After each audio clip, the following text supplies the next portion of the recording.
crank up the engines.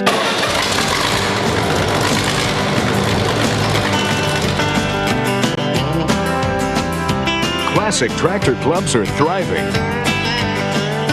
We'll visit with Deer Valley Collectors and some FFA members at work on a restoration. So now, let's catch Classic Tractor Fever.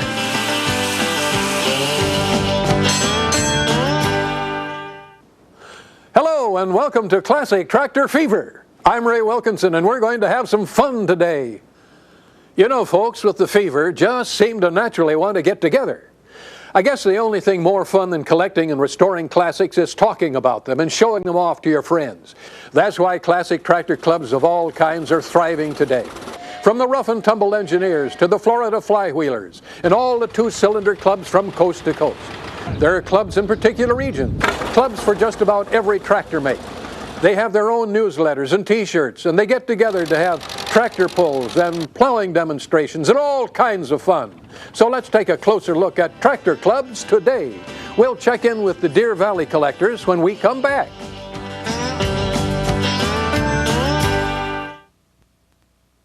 Samuelson's Journal is our weekly get-together to share people I've met and places I have visited. I'm Orion Samuelson, and just about every week we travel to a different part of the country or the world, and we share those visits and those places with you on Samuelson's Journal.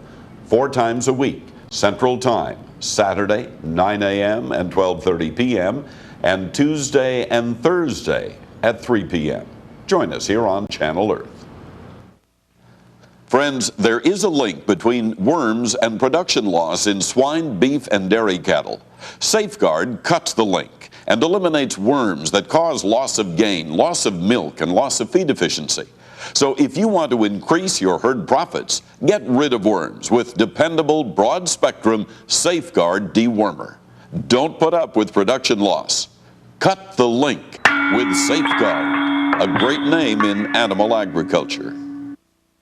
Massey Ferguson, largest selling brand name of farm equipment in the entire Western world, continues to redefine tractor power and performance with added new features in the 300 series 50 to 95 horsepower range, 2 or 4-wheel drive, cab or platform, a deluxe 18-speed shift with a power shift button, or a fully synchronized 12-speed shuttle. Comfort, you've got it at your Massey Ferguson dealer.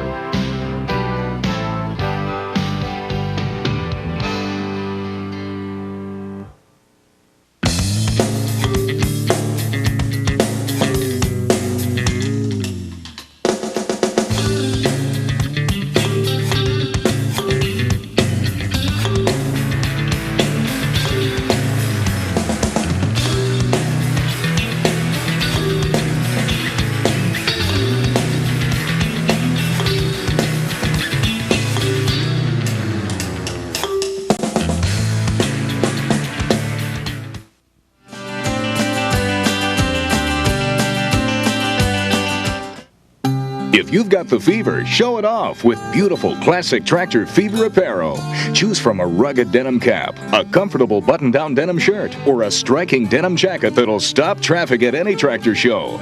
Each item is emblazoned with the words Classic Tractor Fever in bright, eye-catching colors. Made in the USA, this high-quality clothing is a must for any Classic Tractor collector. I've got Classic Tractor Fever, and you can get it too. Catch the fever today. A great gift idea for guys and gals. Just call 1-800-888-8979 for full details, sizes, and prices. That's 1-800-888-8979. Quick! What's the first tractor that comes to mind when you think of Moline, Illinois? That's right. Good old Johnny Popper himself, John Deere. Well, as their name implies, the Deer Valley Collectors started out as a club concerned with John Deere's only. But it didn't take long for all that to change. You're about to see the best specialty unit judged and voted in today's parade. Putt in to Grandma's house, the Deer Valley Collectors tractors. Look at all. The Deer Valley Collectors Club is a group of people within a 50-mile radius of the Quad Cities area. Yeah, these Deer Valley Collectors are a group of 150 Quad City area collectors, admirers, and restorers of antique tractors. We started out just as John Deere collectors, but we had so many other people in the area that were collecting other brands of tractors And we thought, why not bring them in our club? Because we all go to the parades and everything together, and that's our main function, is parades in the summertime. My name is Eileen Groth, and I'm also a member of Deer Valley Collectors. And when we first started in this club, it was mostly men. And the women got a little bored, and so in self-defense, a lot of the women in our club started getting interested in the tractors. A lot of the other wives are involved, and we just have a really good time. I like to be involved with a lot of people. You meet new friends, and I think it's great to be into a Deer Valley Collectors Club. For those of you outside the Quad City area, this is a very important part of our heritage. Every meeting we have is trying to get something different. That's what our members are there for, to learn. And we've got experts in our club, everything from sheet metal to painting to carburetors to magnetos to body work, that would be more than willing to help you. They're like an open book. This is a real good thing because we get to share information, and you find out a lot more information on the tractor history and on ways to improve things that normally broke on that particular tractor, what another collector has done to solve it. It's been a great sharing, and you can call any one of those people and tell him what you're doing, and he'll say, oh, I know how to fix that. And each of these that you're seeing were beautifully restored. These are tractors that were built in the 30s, 40s, and 50s, and the owners are darn proud, and they ought to be. We parade in a number of local communities. My advice to someone that's interested in the classic or antique tractors would be to get involved with one of your local clubs. You don't even have to own a tractor. Anybody can join. It don't make any difference what brand you got. Everybody's welcome in our club. Farm tractor collectors are a great breed of people. They're the heart of America, I feel, because they're the down-to-earth people that have good values, that have good family values, and probably the nicest people on earth you're going to meet. Those Deer Valley folks are passionate about their tractors and their club. Next, we'll listen to the big steam up at the Rough and Tumble Engineers Museum. So stay with us.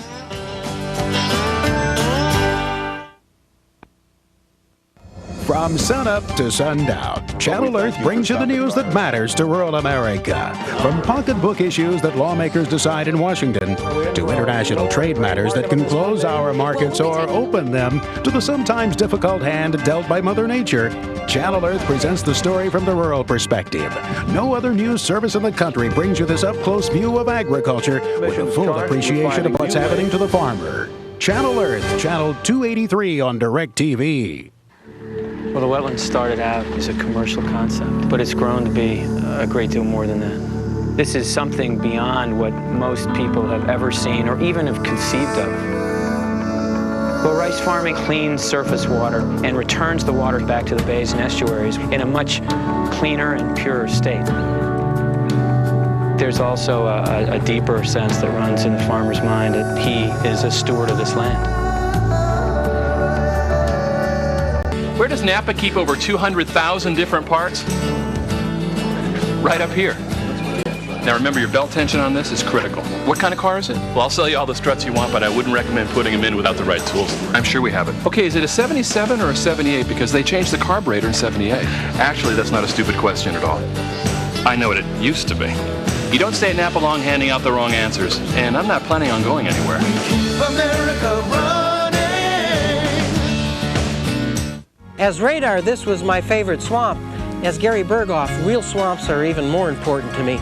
They're home to millions of plants and animals and part of our natural heritage. When I buy duck stamps, I help preserve that heritage. Buying these beautiful stamps have helped protect over 5 million acres of wetlands and surrounding habitats for our future. Uh-oh, incoming! Gotta run. Stamp collectors or wildlife lovers, call 1-800-STAMP-24 to order your duck stamps.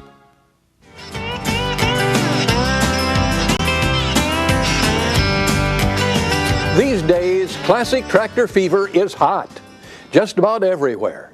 And in some places, it's not all that new. In fact, if you head to eastern Pennsylvania, you'll find a tractor and steam engine club that got its start nearly 50 years ago. Rough and Tumble started, this is our 49th year. It started by one of the founders was Art Young, who was an implement dealer just across the road. And he sold equipment, mainly steam engines and thrashing machines at that time. And he started the show, actually started from a picnic that he had for his customers. 3, 2, 1, let's hear 'em.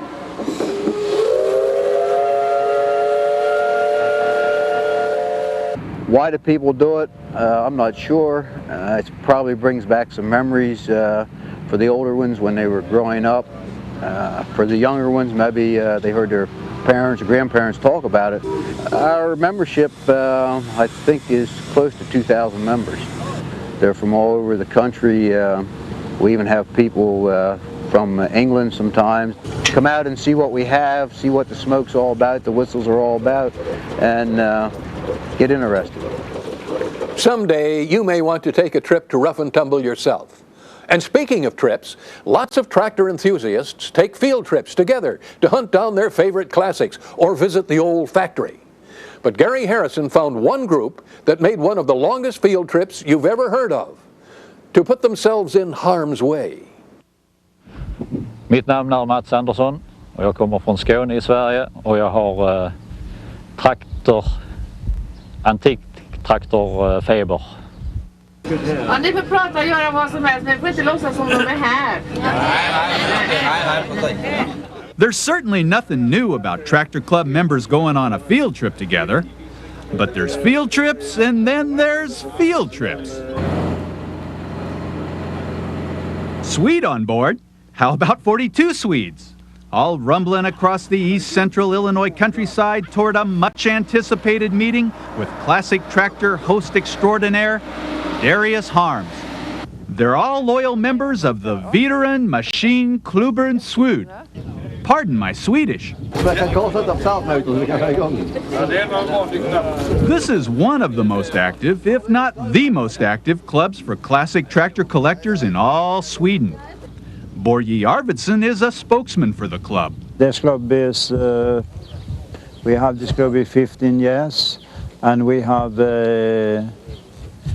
300 collectors in the club, and we have, this club have all the collectors, we have 1,100 tractors. These Swedish collectors have been all over Wisconsin, Minnesota, Iowa, Illinois, searching, always searching for more and more classic tractors. And at Harms Farms, they really hit the jackpot. They just couldn't get enough of all the John Deeres, Olivers, Farmalls, you name it, that Darius and his family have collected and restored. Darius seems to be enjoying himself, too. That man just never gets tired of talking tractors. They started building them in 41. And they stopped building them, the WD9, in 1953. But if Darius has a lot of things to show the Swedes, well, they have a few things to show him, too. What is your name, please? My name is Lillian Ling. Lillian Ling owns 5 classic tractors, including this rare, wood-burning Farmall. Fellow club member Mats Andersson has a tractor he's awful proud of, too. A rather rare one, which is made in only 20 of them are made. It's with the German pieces, a diesel tractor called Rola Lauren. I have 12 tractors, 10 of them are red, and I got one John Deere Model B and one Fordson made in England. Have any pictures of your tractors? No, not, sorry. But Gunnar Malm has a picture. That's Gunnar back in 1957, driving an International McCormick WD9 in Calgary, Alberta, Canada. That's also a WD9 sitting there behind him. And how long has it been since you've seen a tractor like that? 40 years. Haven't seen one since you drove one? No. Det här var V9ans chassi som du ser. Portskenan och sen så kom då diesel. And so the day went. But Darius just couldn't bear to tell his Swedish friends goodbye, so he took them all over to nearby Penfield, Illinois, for a quick look around at the I&I Antique Tractor and Gas Engine Club's new soon-to-be-completed headquarters. And then a quick meal at the Oasis Cafe, where the special was ham, with all the fixins. It's been such a great 2 days that we've had to spend with these 42 people that are here from Sweden. And it's just been a real pleasure to deal with these kind of people. They're just super to be with. I've enjoyed it immensely. What is the word for tractor in Swedish? Word. Vad säger man? Traktor. Traktor är traktor. The same. Okay. Traktor samma. There's a lot of things that are similar, but then there's a lot of different things, you know, and it's been great. And it's hard to realize what a little tractor, classic tractor collecting will do. Some folks go a long way to look at a tractor, won't they? Well, now, let's see what's hot right here at Honest Ray's Used Tractor Lot. We've got a good deal for you today. Now, here's a 1951 Massey Harris 44. Sure, she needs a little paint, but she runs sweet. And a little work will make this one a real prize. So now, what am I bid? What am I bid for this fine 44? Is she yours for $1,300, $1,700, or $2,000 on the nose? Hold your horses, and we'll be back with the answer in a minute.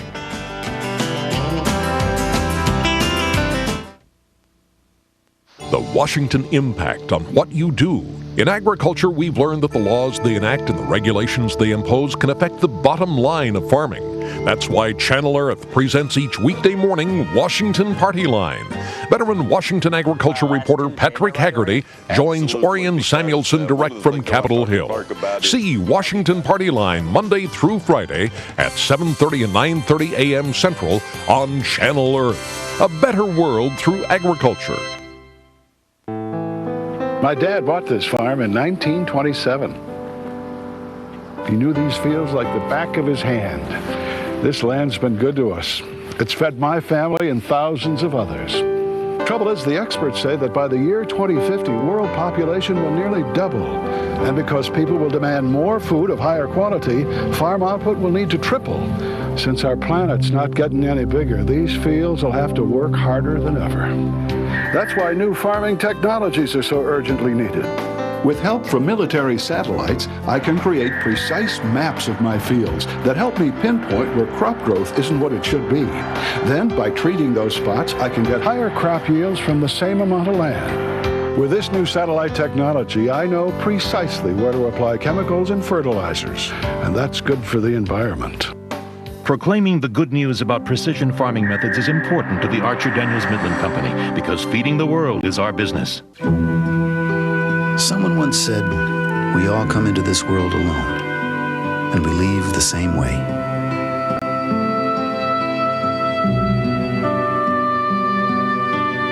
But in between, we have the chance to connect and help each other, to find ways you can do something to connect with the people in your community. Call the Points of Light Foundation. Do something good. Feel something real.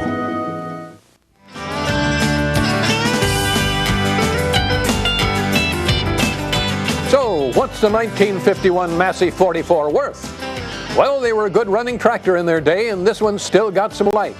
Well, if you guessed $1,700, you're on the money. That was a top bid at a recent tractor auction. Now, don't think the fever's only catching for older folks. The younger generation is just as susceptible. Here's an example. FFA members across the country are hard at work on a classic tractor restoration contest sponsored by Amoco Lubricants. Brian Baxter got the picture when he stopped in at the Connersville, Indiana FFA chapter. At Connersville High School in eastern Indiana, you'll find the usual: school buses, tennis courts, a flag, a farm tractor. Yes, a farm tractor. This is the nameplate that goes on the front hood, which will come down across the front end right here like that.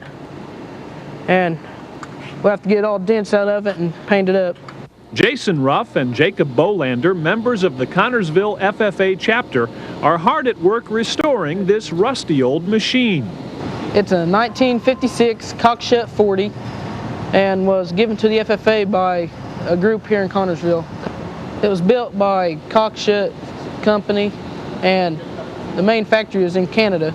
Last fall, with encouragement from their ag teacher Henry Ritter, the two boys went to work restoring the old 40. Here's a belly plate that goes right up underneath the front wheels. And I just took that off this morning. It's all oily still, and dent it and bend it. I come in every morning before school and work on it. Coming in before school and staying after school, and then the kids really got excited when he first got it to turn over and to get it started, and then trying to tune it up so that it runs, and all the little things that go with that. So I think it's been a real good project for him. After they got started, Jason and Jacob found out their efforts could pay off in the National FFA's Tractor Restoration Competition. It's basically a contest for all the FFA chapters around.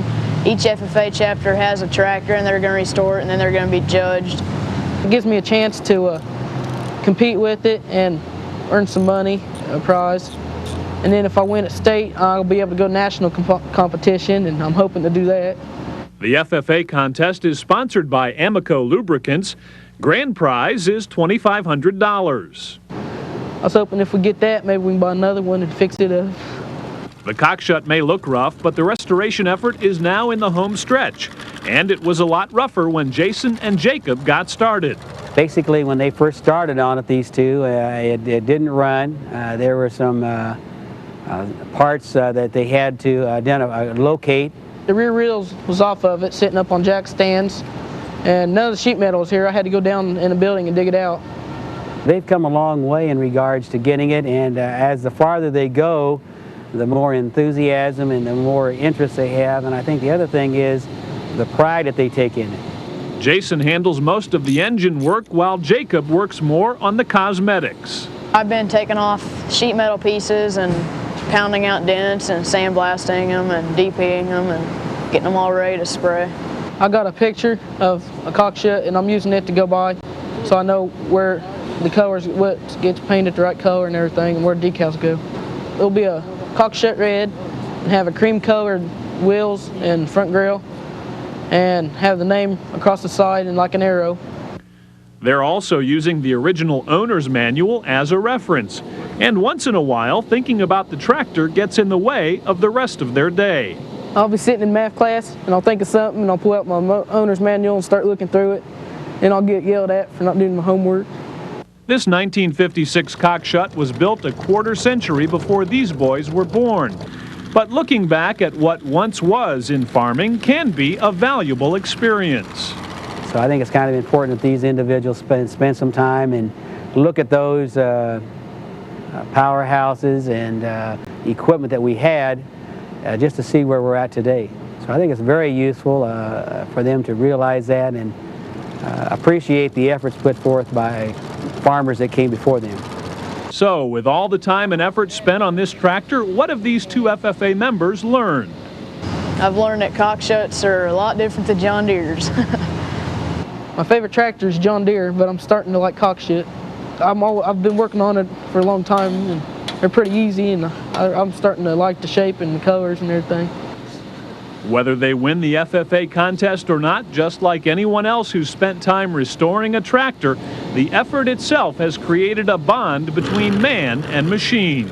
We've worked really hard, and I think it'll be a good showpiece when we're done. Yeah, I think it's wonderful too. Lets everybody see a piece of the past. It's like finding a treasure, I think. That cockshut ought to be something to see when those FFA kids get done with it. Well, we'll be back with a really big tractor transformation you won't want to miss after this break.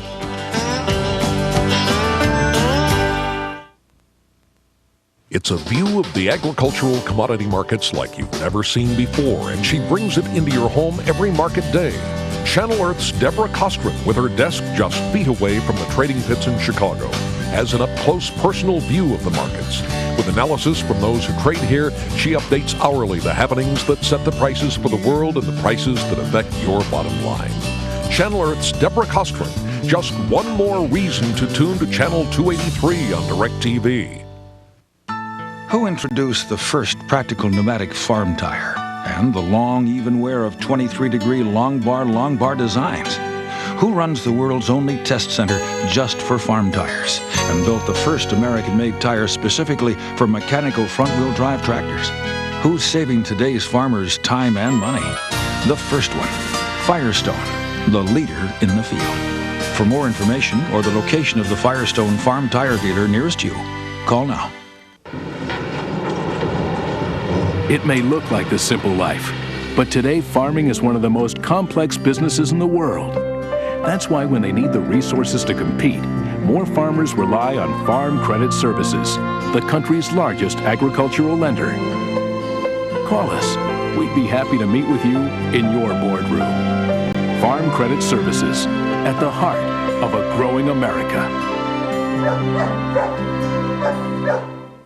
My name is Paul Summers Jr. from Frederick, Maryland, and I've got classic tractor fever. If you like classic tractors, you'll hit the jackpot with these classic tractor playing cards. These deluxe playing cards come with 2 decks in each box, and every card carries a color photo of a beautiful classic tractor. There are 4 editions: the John Deere collection with 52 of the finest models from 1914 to 1960, the Worldwide edition featuring tractors from a dozen different countries, and 2 editions of various U.S. classic tractors. At $15 per box, it's a sweet deal. So order today. Just call 1-800-888-8979. That's 1-800-888-8979. Now here is one of the biggest tractors you will ever see on Fence Road to Tractor Show. One of the premier tractors of this century, and certainly one of the most remarkable restoration jobs we know of, is the 1910 Pioneer 3060 tractor, restored to its original beauty by Irvin King of Artesian, South Dakota. Now here's what this giant of a tractor looks like today, with rear wheels 8 feet tall and 3 feet across, and a massive motor that ran smooth as a Singer sewing machine. But we're getting ahead of our story. The carcass of this old tractor had been stripped of its rear wheels. The cab had rotted off, and many other parts were missing. When Irv King found it, the huge Pioneer had been parked at the edge of a tree belt for 55 years. Irv's son Mark and brother-in-law Harvey Davis started digging it out. The front axle was buried several feet deep in the prairie sod. With dogged determination and detective work, Irv searched and found many missing parts and built many others himself. Look at this gorgeous, massive machine today. Irv says the old tractor's engine was in remarkable shape because of the heavy tin work that protected it. That engine, by the way, is a 4-cylinder with a 7-inch stroke and a 6-inch bore. 1,232 cubic inches. The tractor weighed in at 26,000 pounds, 13 tons, and it listed for $3,000 new in 1910. Folks, it's worth a lot more today. Great job, Irv. Now send us your photos and tractor story. We'll send them back to you. Write to Fever, Box 437, Rockland, Delaware, 19732. Next week, it's Father's Day on Classic Tractor Fever, as we look at tractors Dad had, like Minnie Pearl and more. So join us then. Well, that's our time for this week. I'm Ray Wilkinson. Thank you for catching Classic Tractor Fever.